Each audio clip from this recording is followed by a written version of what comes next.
А кого из поэтов, ваших современников или, быть может, классиков, вы считаете своими учителями?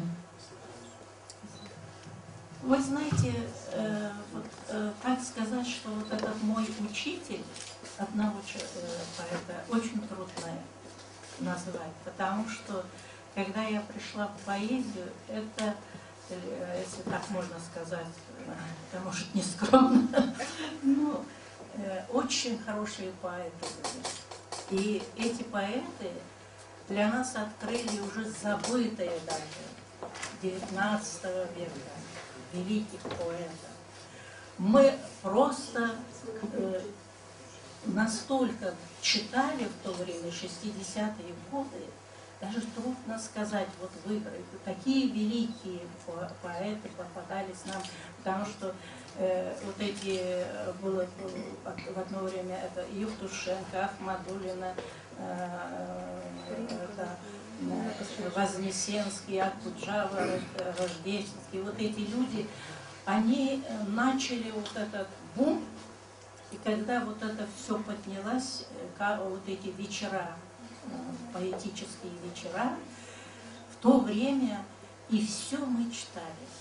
И первая книжка у меня была, вот я восторгалась, первую книжку, когда мы вернулись сюда, как мне попадалось, тогда редко было, это невозможно было, Есенина.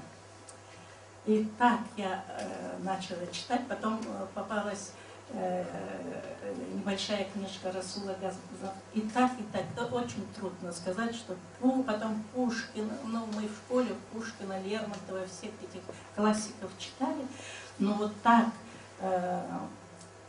до 3 часов, до 4 часов мы читали, новинки даже, уже не там 19 века, 18 века поэтов мы читали.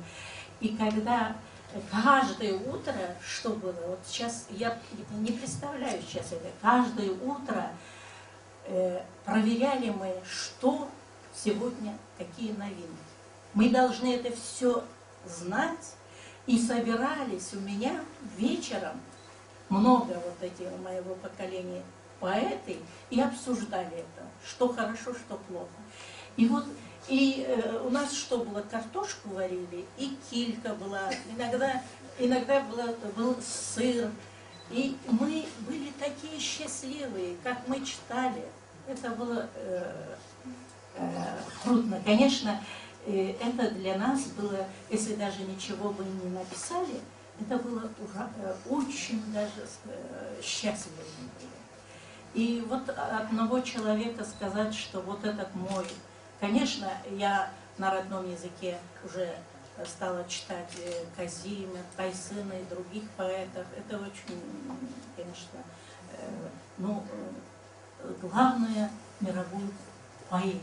Мы окунулись туда и были, если мы что-то могли сделать, вот такое у нас было вот даже в Нальчике, не только в Москве. Мы часто ездили в Москве, то же самое, вечера были. Я очень много ездила, особенно в последнее время, пока не разрушился Советский Союз. Мы ездили очень много, были большие вечера, мы читали свои вещи, читали других поэтов. Это было очень-очень хорошее время.